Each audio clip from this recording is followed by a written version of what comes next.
Welcome to the fifth installment of the Cleveland State University Psychology Club podcast. I am Kevin Jaworski, your host and member of the Clinical Psychology MA program here at Cleveland State University. I am joined by my co-host. I'm Madhwa Galgali. I'm the graduate student here at the Experimental Research Program. And today we talked to Dr. Kenneth Vail. Yes. I was pretty excited about this podcast. One reason being Dr. Vail is my mentor. I work in the lab. I'm very, I would say, personally involved in the research that is being done. So this was something that I was looking forward to. As somebody who does not do TMT research, what would you say was the most interesting part of the podcast? And I should say what TMT is. It's terror management theory research. Yeah, so terror management theory, that sounds really intense when you hear that. It's kind of like, okay, what's that all about? But, I'm no expert on this, but I'll take a hack at it. You know a lot more about it than I do. But, terror management theory being this idea that we know that we're going to die one day. Yeah, I mean, this podcast involves us discussing some of the basic questions which people deal with, and they have forgotten that we keep grappling with these questions in our day-to-day life somehow, even if we don't want to think about it, because these questions, even if they are in the background, they come screaming at us later at some point in time. Everybody has thought about what is the meaning of my life, why am I living this life, and what is things like what is my religious beliefs and stuff like that. And I personally find it fascinating.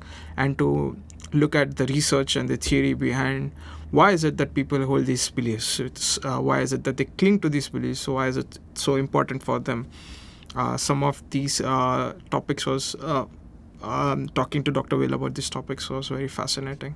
Yeah, that knowledge, regardless of how much you might actually think about it on a daily basis consciously, it's rattling around in there somewhere, and yes, things happen that kind of bring that about and cause you to be like, oh, wait a minute, yep, that's a thing. Yeah. So with nothing further from us, we give you Dr. Vail. Thanks for having me. So, we'll start with this question. What attracted you to psychology? Social psychology specifically, and what aspects of TMT do you find super interesting? Sure. So, so my entry into social psychology more broadly and existential psychology more specifically are partly the same story, and so it stems from a lifelong interest in these topics, and as is the case in many areas of psychology, research is me-search, and so you wind up, largely because this is a field that focuses on people and our mental and social lives, you wind up with folks having some personal experiences with some particular phenomena, developing an intense interest in that stuff, and then being drawn to learn more about it, and entering the field in that way. And in many ways, that's my story as well. From the time where I was really young, I was always surrounded by religious ideas and, these very deep existential concerns about, morality, what's right and wrong, broader questions about life and death and souls and what happens after next life kind of a thing. And so I'd always taken that stuff quite seriously, because how do you not take things like eternity seriously? Yeah.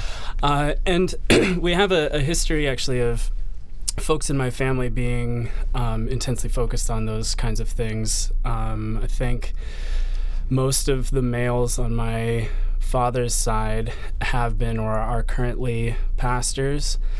And so that was something that's always had kind of like a strong influence. And when I was young, my sister and I went to religious schools, and, we had chapel every morning, and we went to church on Sundays and youth group, and, the list goes on.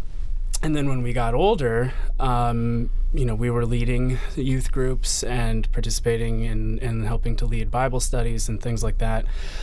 And so for me, the path was that this was all, fine to take these other classes, but my path was to head towards seminary and things like that and begin preparing to like follow in their footsteps, right? Around the same time, though, I was also getting involved in sports and things like that, and so I had been doing soccer, and that was something that stuck with me from ages 3 until through to college and stuff. But somewhere also along the way, I got involved in shooting sports, and it blossomed out of just a naive boy's interest in getting like a BB gun and being the neighborhood terror, to my father and uncles and grandpa wanting to redirect that curiosity and teach respect about firearms and things like that. And they had had their own time together, bonding over that kind of a thing, shooting rifles together, going shoot trap shooting together, kind of a father-son thing that my dad and his dad had. And so I was 10 when I was wanting this BB gun, and so they thought that it was, time was ripe to sort of teach the boy to respect, firearms and guns and things like that. And it was also an opportunity to have a little father-son bonding. And so they taught me how to shoot rifles, and I got into shotgun shooting and started then with trap shooting. And it's kind of like an old man's bowling club too, kind of a culture and environment. It's a bunch of old men, cigar smoking, foul-mouthed, dudes who like to go and shoot guns and blow up clay targets and stuff. And if a young boy comes around, it's kind of like everybody wants to take you under their wing, kind of a deal. And so that's what happened. And so I'm from Los Angeles, and there's really only one large place to go and do clay target shooting in Los Angeles. There's not, a bunch of shotgun fields all over the place. So there's this one place. And so, a lot of people in that area get drawn into that one place. And so there were a few former Olympic team members there. And so there was already kind of like a presence for that at that range that I was shooting at. And so that wound up being kind of like the funnel that I got drawn down. And so I got kind of filtered into this Olympic program. One thing led to another. I was doing, before I knew it, I was doing the junior Olympic team, and then I was on the national development team, and then I was just like on the team by somewhere around middle high school or so, right around the time where I was having to make a decision about whether or not to go into what I was going to do about college, whether to go into seminary or what was going to happen. And so I had my sights set on that path, but the shooting sports people wanted me to come and move out to Colorado Springs and live on campus there at the training center, and be what they call a resident athlete. So you live on site, you get room and board and access to the cafeteria and to the sports psychology department and the trainers and the mess hall, and you get access to all the coaches and the field, ammunition, travel, everything that you would need to succeed. And then they would also encourage you to go to college. And so it wasn't really like an option. It was kind of, they stiff-armed you into doing this, which was cool. And they had a private scholarship fund set up to help make sure that you could go. And so my choice was go to seminary and have none of that and pay for it, or go do this Olympic thing and have everything that you could possibly want or need. And so the decision was pretty easily made. And so I went to Colorado Springs and wound up getting into college. And so I sort of thought, well, okay, I'm going to do a little bit of this and a little bit of that. Mostly I wanted to focus in on these religious studies still, except it's through a state school. So it wasn't exactly the same content you might find in sort of seminary or theology classes. It was more from kind of like a secular analysis of the history of religion and the geopolitics of, what was being done at the time and all that kind of thing. And so that sort of unraveled the sweater a little bit. Anyways, I wasn't terribly interested in all that stuff. Also, people on the shooting team, coaching staff, and so on were sort of pushing me to get into psychology because it's not a it's not a strength sport, it's not a combat sport, it's a precision sport. So it's all in your head.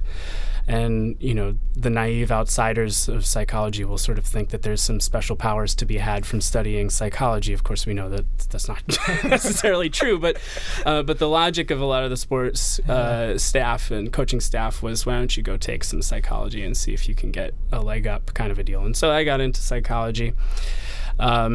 But yeah, I was totally disenchanted with it for the longest time. I was dropped out of college like 3 or 4 times. At one point, I was going to go into the military. At another point, I was going to be a firefighter with my roommate, who was a super heavyweight lifter at the time. And if you've seen me, it's laughable. But So I was just disenchanted with academics and psychology in particular, and so I was my heart was half in it, and what I soon found was around, I think, the 3rd year in, I was in a social psychology class, and it was being taught by Molly Maxfield, who's now on faculty at UCCS.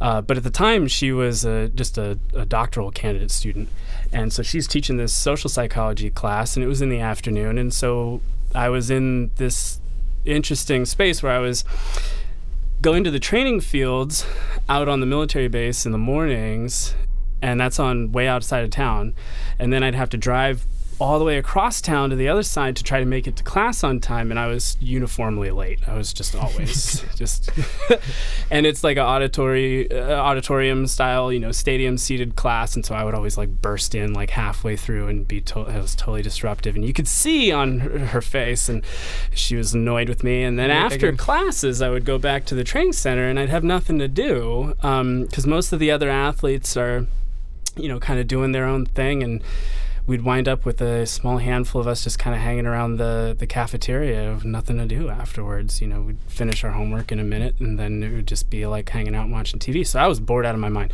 So I'm talking about this with our sports psych guy once, and I'm telling him about these 2 problems. I was like, first, I'm annoying my social psych professor, and second, I'm bored out of my mind after class is over. And he says, well, why don't you do this?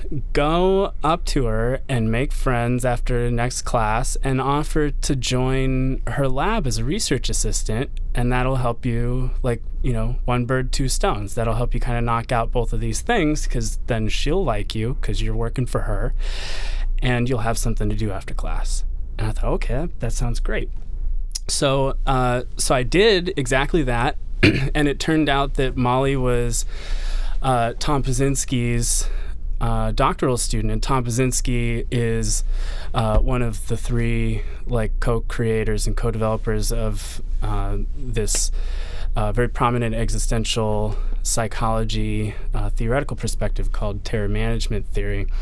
And he also happened to be neck deep in applications of terror management theory to things like terrorism and war and conflict and all of the cultural strife that goes on in the world, and using those ideas to help explain why it is that people sometimes have such a difficult time getting along with each other. And of course, this was all, in the years, after the 9/11 attacks and in the ensuing invasion of Iraq and all of this kind of stuff. And I was interested in politics at the time and all of those activities. And so that stuff was just fascinating to me, and it helped understand what was going on in the world. And it was also applied to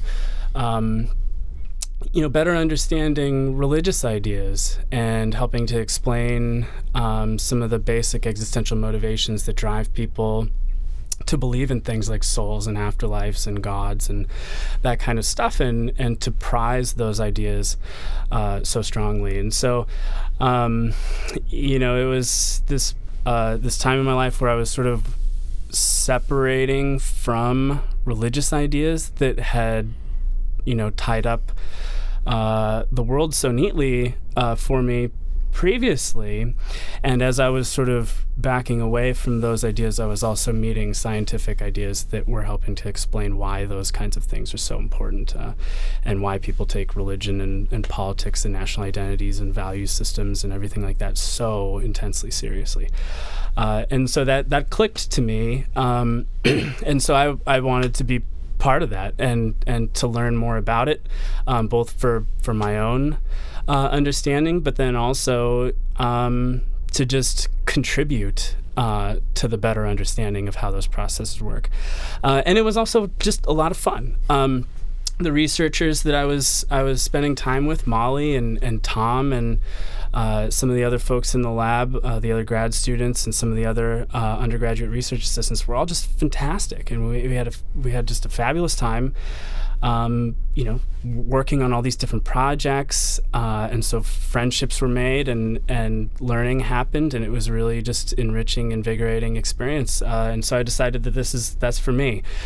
And so I then also just got super involved in this research area, and halfway through the Olympic trials for the 2008 Games in the fall of 2007, spilling over to the spring of 2008, I decided to retire from sport and make a stab at getting into grad programs. Wound up at University of Missouri with Jamie Arndt, and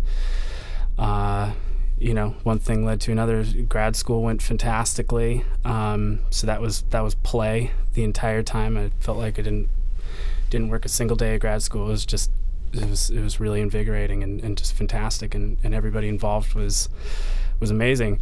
And then wound up with a position here at Cleveland State, and things have just been going really well. And now you're doing this podcast. Yeah, right. Yeah. So life just gets better and better. Yeah. So you have set the stage up perfectly. So most of your research is concerned with terror management theory. So what is terror management theory, and how is it able to explain to us some of the ideas behind religious, why people hold religious values, or why do they cling on to political national identities? So could you elaborate a little bit on that? Sure. So terror management theory is interested, as there are many different theoretical and research areas in existential psychology, are interested in these big, broader questions about why people do the things that they do. And so, this has to do really with the heart of like the social cultural experience of humans, and so we do a lot of things that other animals don't do.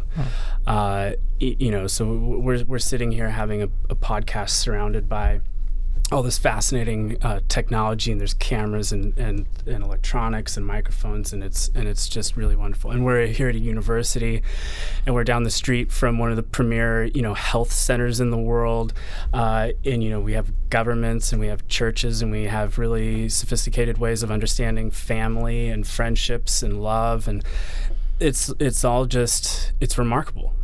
And antelopes aren't doing that, and penguins don't have church and school, and things like that. And so the question is like, why do we do that? And so the answer then starts with other questions. It starts to ask, well, okay, what's similar between us and other animals, and then what's different between us and other animals, emotionally, cognitively, that might lead to these kinds of complex sociocultural behaviors. And so from the perspective of terror management theory specifically, it acknowledges that first, we have some things in common with other animals. Like evolutionarily, we're programmed to survive at least long enough to reproduce, right? And so, we're very attentive to existential threats. If a lion chases an antelope, if it chases us, both us and the antelope are going to run away. We can recognize, both us and the antelope can recognize the immediate threat and run away. The difference, though, is that we have perhaps a more sophisticated cognitive ability that allows us to become self-aware and appreciate time, perhaps in ways that other animals can't. So we have, temporal and symbolic thought processes that allow us to represent ourselves and other people around us across time. And we can reflect on memories of us in the past. We can reflect on our current situation. We can plan ahead if we want to think about, crop rotations or migratory patterns or hunting as a social group or whatever. But those same adaptive cognitive capacities also allow us to recognize that, hey, there is a future in which I'm not going to be around. We can project those symbolic self-representations forward and realize that, hey, there will be a day when I'm going to bite it. And it's unpredictable, or it can be predictable. Maybe we have a reasonable expectation nowadays of dying of old age. Maybe I could get hit by a bus, who knows? But the idea is that I'm capable of understanding that in a complex and sophisticated way that the antelope perhaps isn't. And because of that, I now can experience that existential threat, but there's no immediate physical recourse. There's not a lion that I can run away from to mitigate that threat. So because there's no physical recourse, we've got to do something about it still, because it's a motivational problem, right? Just like it was when the lion was chasing you, it motivates you to solve the problem by running away. We now are motivated to reduce that anxiety from that existential threat, but we don't have physical recourse, so the theory holds that we've engaged in a psychological solution. And that's where we start bringing in ideas about culture and belief systems and values and things like that. And so the idea is that that terror management suggests is that cultures serve as this opportunity for a symbolic sense of permanence. So these are networks and constellations of both people and belief systems that offer you an opportunity to become part of something that's larger and longer lasting than yourself, right? So your national identity, right? You can be an American.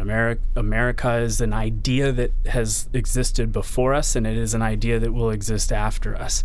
Other parts of the world have national identities that even have much longer and richer histories than ours, of course. But you can also be part of other sorts of cultural entities and identities that take other forms, not necessarily, nationalistic. You can be part of a family. You can impart some of your beliefs and values on your kids, and then those aspects of yourself will symbolically perpetuate through your progeny. Religious ideas are a very clear, response to the problem of mortality. It's like, well, hey, we die, and the religious response is like, yeah, kind of.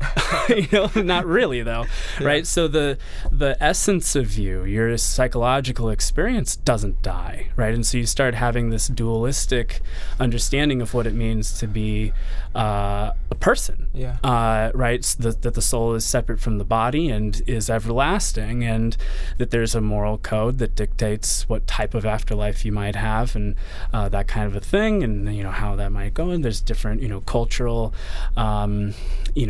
twists on those core ideas. Right, but the idea there is that that's a non-physical way of solving this problem of impermanence, is to come up with ideas that guarantee permanence, and from then you can then start to understand, well, why might people strive to live up to some of these cultural standards and values, right? So it might be to gain those kinds of offerings. So if a religion says, well, hey, there's an opportunity for an afterlife here, if you follow X, Y, and Z standard and value, then you're then motivated to live up to those standards and values, and to the extent to which you adequately achieve that, you can start to feel good about yourself. Oh yeah, great, I'm meeting this. I'm living according to the book, or whatever. Or if you find yourself failing at that or violating some moral code, perhaps you feel a little blow to your self-esteem, a little guilt, that kind of a thing, and that might motivate a reparative behavior to make amends, or express remorse in some kind of a confession or something, or so on, right? And so the idea is that self-esteem then becomes this indicator about basically like whether or not you're earning the right to permanence, at least as offered by that particular cultural instantiation. And so it doesn't necessarily have to be religious, right? It can be secular in a million different other ways. Are you a good patriotic American? Do you educate your kids? And are you a good father? And, pass on a little bit about what you know to them? Are you do you have a good batting average for your local softball league? Are you contributing to their success? Does your art get shown at the local coffee shop and influence people's day that way? Or, are you impacting students in the classroom? Are you producing good science to impact the future generations who might benefit from what you learn? All these different types of ways to have some kind of a legacy culturally, so that some aspect of yourself might, be something that lasts. And so, from this basic set of ideas, terror management theory hopes to improve the way that we understand why people care so deeply about the things that they do. I find that fascinating. So in some, the terror management theory says that these ideas about impermanence, or these religious ideas that talk about afterlife, they act as a way to reduce our anxiety about death, and probably that way give us a sense of meaning in our lives. Would that be a fair summarization? Sure. Yeah, that's fair. Yeah. Okay. I'd like to ask you about some of your research specifically. How might reminders of human impermanence manifest differently in people of different faiths, for example, Christian, Muslim, or no faith at all? You're agnostic, let's say. Oh, okay, yeah. So a lot of my research, if I can even back up the scope a little bit broader than that. Sure. So a lot of my research is focused on, in some ways, it's focused on these broad questions about like what does this existential defensiveness look like? And so if people are motivated to perceive their cultural belief systems as valid ways to a sense of permanence, what will they do to help ensure that that's the case and that that's the perception that they have about those beliefs? And so some of that research has been focused on like aggressive and perhaps you might characterize it as like a hostile defense of those belief systems. And so that might even mean support for like militaristic action, like literally fighting and or supporting military action in various parts of the world in the service of your particular cultural interest or national interest or whatever the case may be.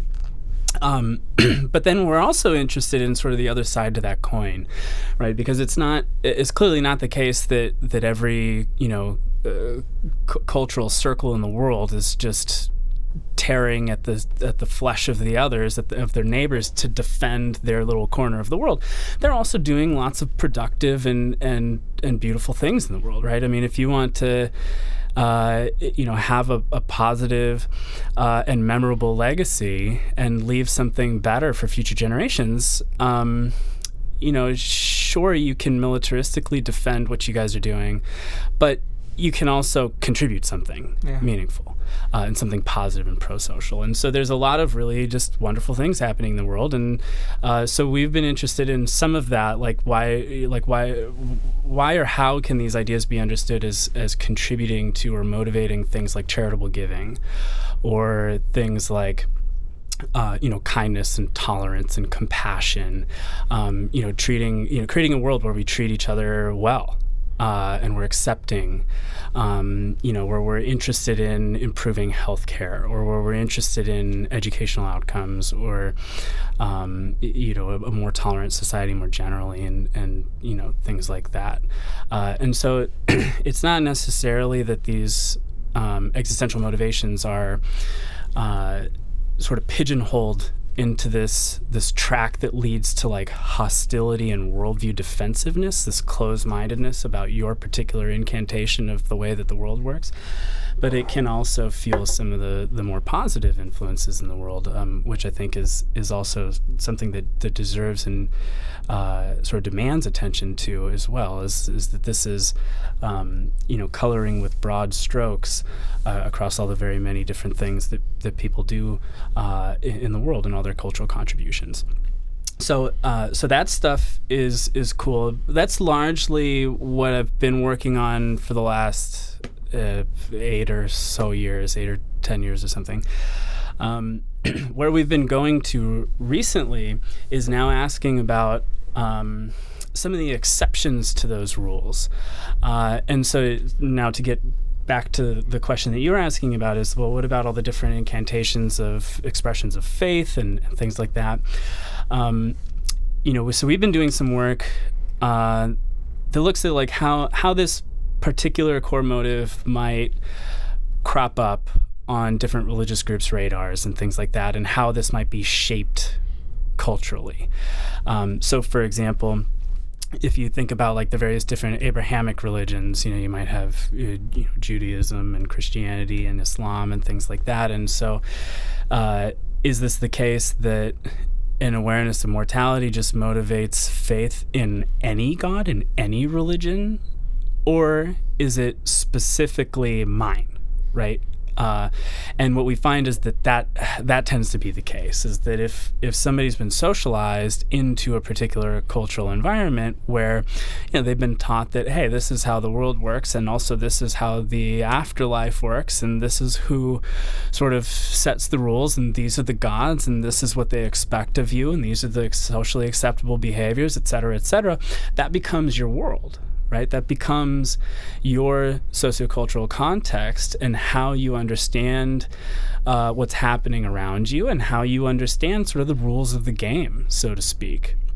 Right, and so if we go back to this idea about religions offering basically like a roadmap to permanence. Hey, it's like you're playing, that board game, the game of life, right? Like, here's the goal. That's where you want to get to. And here are the rules. And literally the Quran or the Bible or whatever are the rule books that dictate, like, what you need to do behaviorally, XYZ, or belief-wise, XYZ, or the values and morals that you need to hold up to, XYZ. And if you follow those, then great. You achieve the goal. You get where you want to go, that kind of a thing. And so what we find research-wise is that these folks from these various different groups, when they're motivated to manage the awareness of mortality, like if we were to bring in a whole host of people from a particular religious tradition, say all Christians, and we randomly assign half of this large group to be exposed to maybe an innocuous or neutral topic. We might ask them to think about something like television watching, or maybe even something that's negative, but just not existential threat oriented. It's not mortality oriented. We might have them think about something like dental pain or paralysis or something, loneliness, uncertainty, all these other different things that are kind of uncomfortable to think about, but that don't necessarily involve the concept of mortality. So we'd have those people randomly assigned to that set of conditions, set of control conditions, a baseline condition. And then you measure their interest in various different, Christian religious beliefs and their belief in those tenets, right? Like how strongly do they not just believe that there's a higher power, but believe that it looks a particular way, right? That it's the Trinity, it's the Holy Ghost and the Father and the Son, and etc., or that there's an afterlife, and it's not just an amorphous afterlife, it's heaven with angels and harps and whatever, put all those details together, and that this very like kind of culturally contextualized version of these supernatural beliefs. And then you also ask them about their faith in some of the others, some of the, like the Islamic twist on those ideas, or the Judaistic twist on those, or the Hinduistic twist on those ideas. And so what you find is that, well, okay, that's baseline levels. The people in those conditions will tell you what people kind of believe about all of those various different incantations under baseline conditions. Then you bring the other half of participants in, and instead of having them be exposed to these innocuous concepts or even affectively negative concepts like uncertainty or isolation or something like that, instead of that, we remind them of mortality. We increase the awareness of the concept of death. And so then after we do that, we have them all go through those same measurements. And we ask them about their faith in all of the different Christian beliefs. We ask them about their faith in Islamic and Judaistic and in Hinduistic beliefs, et cetera, et cetera. And then what we can do is, and those are all quantified, and so then what we can do is we can compare the strengths of the expressions of faith in those various different domains. And what we find is that the Christians who were reminded of mortality, compared to the Christians who were not, show increased faith in just the Christian flavors of these supernatural beliefs, and they show increased rejection of the other religions' incantations and all of those ideas. And so this is a process that we call worldview defense. And so the idea is that these particular people who've been socialized into that Christian context are now on this path, right? They're playing that board game of life, and the rule book that they're using is the Christian one. And if the goal is to get to the end, right, or to deal with this problem of mortality by achieving some sense of permanence, then look, here's the roadmap that we need to follow. And if these other alternative beliefs are better, or valid at least, then that's a problem for mine, right? Because these are kind of like mutually exclusive ideas. And so the psychological response then is to basically double down on your own belief system. So defend the veracity of your own belief system and reject the veracity of the alternatives, right? So not just defending your own belief system by increasing the veracity of, but perceiving that the alternatives are in fact wrong or stupid or ignorant or whatever the adjective might be. And so the consequence then is that you can feel assured and you can rest assured that you are on the right path, that these beliefs are in fact the ones that will help shepherd you to the promised land or to the afterlife or whatever, will help ensure that permanence is indeed within reach. And so we find that not only does that happen among the Christian samples that way, but it also happens among Muslim samples favoring, after being reminded of death, favoring Islamic ideas over and above, and in fact rejecting the alternatives and the Christian ideas, the Buddhistic ideas, etc. And we're currently doing research among Hindu populations to ask that same question and find, does this also apply to non-Abrahamic traditions as well? And so not only does that just apply to the different beliefs that people will have, it also seems to apply to their social cultural interactions. Other research by some of our colleagues has found that also contributes outside of just expressions of faith. It also contributes to people's motivated desire to actually aggress against the members of competing religions and to express support and friendship and liking towards those who share and consensually validate the beliefs that you yourself hold. The Christians favor other Christians, and they have derogatory attitudes toward non-Christians, etc. That kind of thing. Yeah. Have you noticed any differences in any of those groups, or is it generally pretty much kind of like the same sort of dynamics? There are some differences in magnitude of the effect, like initial magnitude in the baseline effects, and that may be a function of where we're getting samples from and things like that. But by and large, at least among samples of believers, the process seems to be the same.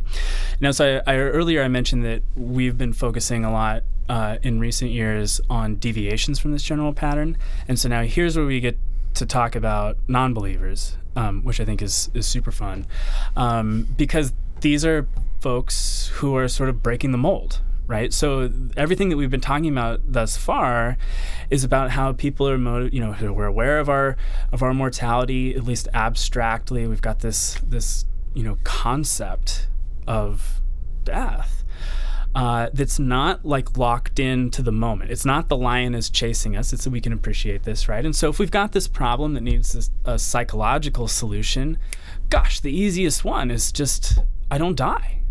I live forever. There's a soul, and that's great. And sure, most people buy into that stuff, right? So depending on what poll you look at, it's upwards of 85% globally and like 93+% in America believe in some kind of religious belief. So that's a high amount. But the question then is, well, what about the other percent? What about these other people out there who are sort of looking at life and looking at the smorgasbord of beliefs that they've got in front of them and saying, well, hey, I've got, there's this thing, die, it's like not really pleasant, and here's the solution. No thanks. It's kind of like, I think about it oftentimes in terms of like diets and hunger. You've got this motivation. It's kind of like you have to eat. And here's food, and somebody's refusing it. So our question is like, why? Number one, why are they refusing this option to believe in and express belief in a religious set of concepts? And when they do that, how are they doing that? Like, what social cognitive and what motivational processes are going on to flip the switch off?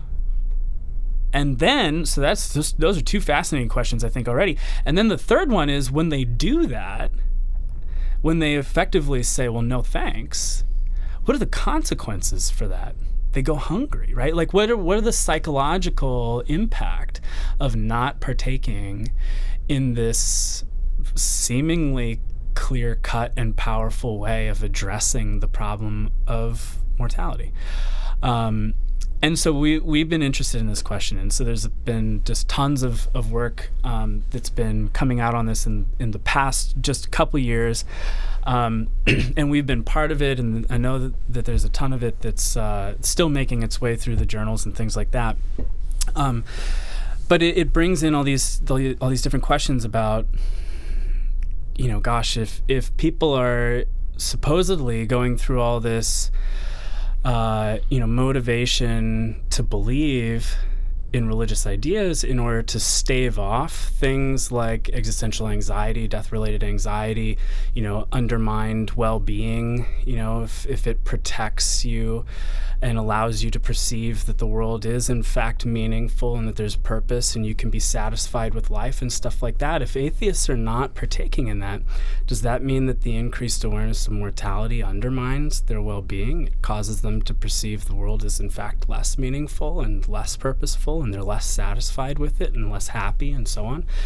And so we've found some evidence that seems to be consistent with that.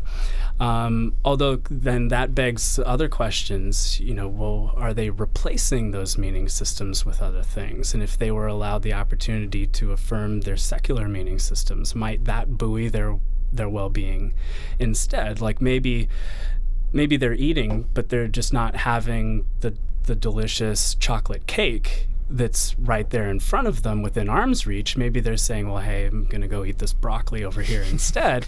And it's maybe less appetizing, and they might have to do a little bit more work to prepare it to be consumed.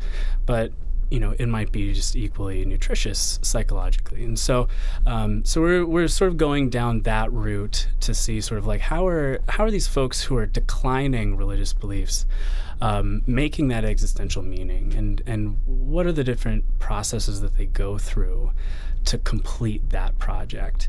And so we're finding that it seems to be involving, at least in the American context, which, mind you, that requires sort of apostasy, that, we're a religion-saturated country, and so it's very difficult for a person to grow up without being exposed to it and without having to refuse it, right? So it seems to be that it involves some kind of analytic thinking, that there's some sort of like system 2 processing that seems to be going on, at least to some extent. There's some debate about that, but to some extent that seems to be part of the process. It also, and I'm fascinated by this, seems to involve a growth orientation, in the sense that folks who are refusing one set of beliefs, like if atheists say, well, no thanks to the religious stuff, they almost by necessity then have to become more open-minded and take a more exploratory approach to the other meaning systems that might be out there. And so that's what we mean by a growth orientation. Instead of just grabbing onto something that's close and familiar and clinging to it and defending it and having a defensive orientation, instead sort of like leaving behind that stuff and going out and exploring what else might be out there instead, and sort of piecing together and patching together a meaningful secular way of understanding the world. And so that might mean that people might have to go through a few extra cognitive steps to recognize that there is in fact something that is meaningful and something that helps provide purpose and make the world seem satisfying, etc. And it might involve government, healthcare, science, family, sports, art, whatever. The list goes on, right? But it might not be as intuitive cognitively as religious ideas about, souls and afterlife and stuff like that. It might just have to go through an extra step or two to get that project completed cognitively. We don't have a lot of time left. There's one question I'd really like to ask. We're talking about, this existential fear, but that's not the only type of fear. Or maybe it is. Maybe that fear swallows up all the other ones. Who knows? But maybe these are questions to ask. But how might this framework apply to, let's say, somebody who's experiencing, like, post-traumatic stress or just generalized anxiety disorder and the symptoms that go along with that? Is there any application or overlap there? Oh, absolutely. So first of all, there's two different kind of like sides to this coin, right? So what we've been talking about so far is a theoretical approach to this that understands the abstract concept of mortality as a threat. And so that mostly is applied to folks who are just kind of like healthy socio-normative folks in a typical socialized situation, where you can just kind of like settle into your rut, so to speak, and kind of charge along on autopilot and you're fine. And so these processes are really in place to kind of not necessarily to like deal with directly conscious thoughts of mortality, but rather non-conscious, and to sort of keep the idea of mortality in the back of your mind so that you don't have to experience it. And so like most of the listeners might be thinking, well, gosh, I never think about mortality. And that's kind of the point, is that if all of this stuff is working correctly, you won't be. And the point of this is that it's an uncomfortable, unpleasant set of thoughts to think. And so most of this stuff among healthy socio-normative samples won't cross your mind. And an effective engagement in your social cultural surroundings and values and belief systems and stuff means that you're tucked into that stuff. You're part of this legacy providing way of life, or you're pursuing, XYZ behaviors or moral values and things like that, and you feel like you're qualifying for heaven or afterlife or whatever. You're living up to whatever you're expected to do. And so that's helping shield you from, these bigger, broader issues of thinking about the fact that you really are probably just toast when you die. And so the idea is that that's like a self-protective function. But then there are other situations where it's clearly less abstract, right? So, when we're sitting here talking about it, it's a very abstract concept. I mean, we're thinking about the idea of death. But for a soldier in a combat zone, it's not an abstraction. It is a bullet that is whizzing by your head, right? It's the artillery strike that is maybe a little bit too close for comfort. Or if you're driving, on Euclid on the way home, heaven forbid, it's the accident that happens right next to you, or it happens to your car, or it's the terminal cancer diagnosis, or, whatever the case may be, where you have a very concrete interaction with death. And so in those cases, the idea is that, hey, this is now has been brought home. And so there's some research to suggest that initiates a separate, different set of processes where people are now grappling with the reality of it rather than this kind of more abstract, back-of-the-mind set of ideas. But there's also another set of theoretical applications that are suggesting that things like PTSD and those types of anxiety-related disorders might be perhaps the reflection of disruptions to our cultural value systems, or disruptions to our competencies within those cultural value systems. So, if your religion or your social group, your national surround is suggesting that, hey, if you're a good person and you do X, Y, Z in life, you got it made. You're going to be fine. You may not be, rich in some golden palace somewhere, but you're going to have a nice life and we take care of the middle class, et cetera, et cetera. And so, you're doing these nice things, or you're following God's word or whatever, and then you walk out to the parking garage and are mugged and assaulted, and something horrible happens, or there's some sort of like natural disaster, or the list goes on, right? If something happens to you, it might violate that perceived broader moral code, right? That if you do X, Y, and Z, you will reap whatever reward or punishment in the broader scheme of this cultural context. And so when those things sort of break those assumptions, when they violate those cultural assumptions, then it can potentially undermine the validity of those worldviews. And if the event is extreme enough, then it can totally damage those. And people might then be left without a worldview that seems to make sense of the world, and that seems to accurately describe the way that things happen, right? You can, I was a good person, but this thing happened to me anyway. Or mom was a good person and breast cancer just took her. Like, what the hell? How could God let this happen? Or, how could we have a healthcare system that is this broken? Like, what? It ruins your faith in America, or ruins your faith in God, or whatever.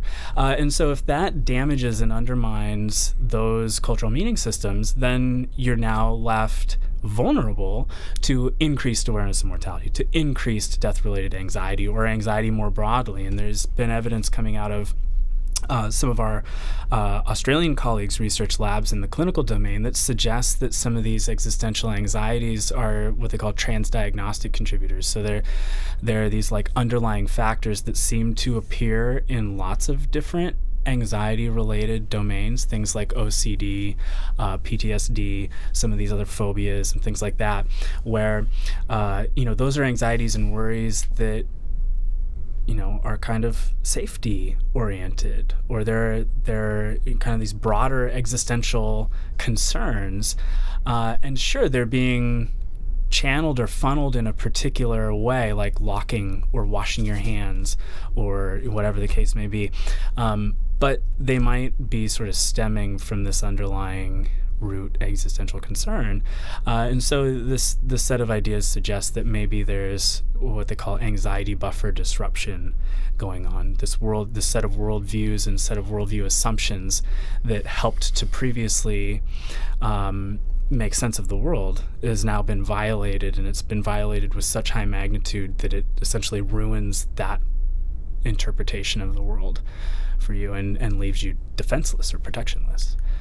Yeah, we don't have a lot of time left. Actually, you should be in class in 3 seconds. But and I don't know if this is a question so much, but what that makes me think is I wonder how those how that breaks down across differently attached people. Like if you look at like attachment theory, like is this somebody who's securely attached who experiences something that shakes their worldview? Do they maybe not? Could that be a protective factor against, versus somebody who has an insecure attachment style, like from childhood, and all the psychopathology that could be associated with? Oh yeah, sure. That's a fascinating question. That's fantastic. Yeah, that would be something that I'd be psyched to know about too. So the last question is, all of this research sounds fascinating. So if I was an undergrad here at CSU, I'd probably volunteer to work at Dr. Vail's lab. But the reason I'm talking about this is, what one piece of advice would you give to somebody who's an undergrad or even a grad student who wants to pursue a career in psych? What would be one word of wisdom or something that you would like to give to them? For undergraduates? Yeah. Getting involved early is pretty much the best thing you can do for yourself, for a number of different reasons. One is that you are able to establish a record and sort of learn what it's all about. Two is that you then afford yourself some time to kind of dip your feet in a few different pools.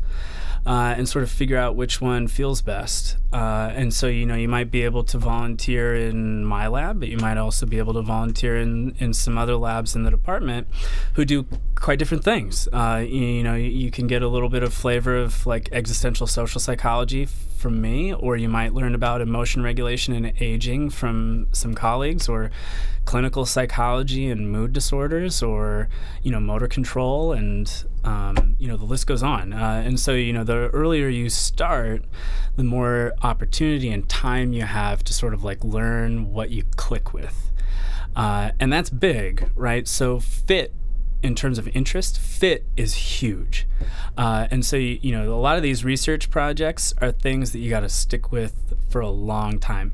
Like there are papers that I'm still wrangling through the journals that, in fact, one of them contains the very first study that I ever did back in 2008. So it's now an 11-year project. And so, the point is that some of these things seem like they just last forever. And not all of them do, of course. We've also done projects that we've started and finished in the same year and got into the journals in the same calendar year.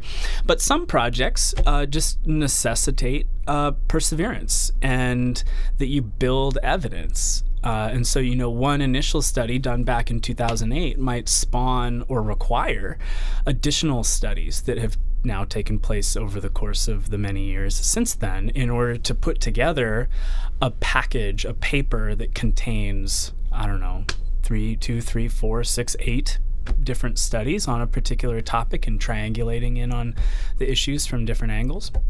And so the point is, though, that it requires that you be interested in something for 11 years or so. So finding fit with something that you're interested in is key. But also recognizing that as an undergraduate, it's probably also quite difficult to find something that just totally fits you hand in glove or lock and key, right? Not many undergrads are choosing their undergrad institution based on the research opportunities there. So a little bit of it might, involve some compromise. If you're interested in a clinical route and you're interested in personality disorders or anxiety-related disorders, you might have to settle for working in a mood regulation lab, for a few years as an undergraduate, and then trying to move into those areas for graduate school and your career. But the point is that, find something that's as close as possible and akin to what you're interested in, and then follow that. So give yourself some time, give yourself the opportunity, do yourself the favor of getting started early. And that's super helpful. It also, lets you establish relationships with some of the faculty in the department, and that is super helpful when it comes time to ask for letters of recommendation. They'll have, so many opportunities over the course of the years to talk about all the intangibles that don't show up on a transcript. Whether you're whether you have autonomy and take initiative, whether you're a creative thinker, whether you're a good leader, whether you work well with the other researchers, all these things are super important for leading your own lab, and they're what people who are evaluating applications are going to look for in those letters and in the statement of purpose and things like that, because it doesn't show up as an A or a B. Right, yeah. for a particular course, and so the more opportunity you can give other people to see you do those kinds of things, the better. So getting started early is key. Sure. Thank you so much for being on the podcast. Yeah. Thanks for joining us. That was great.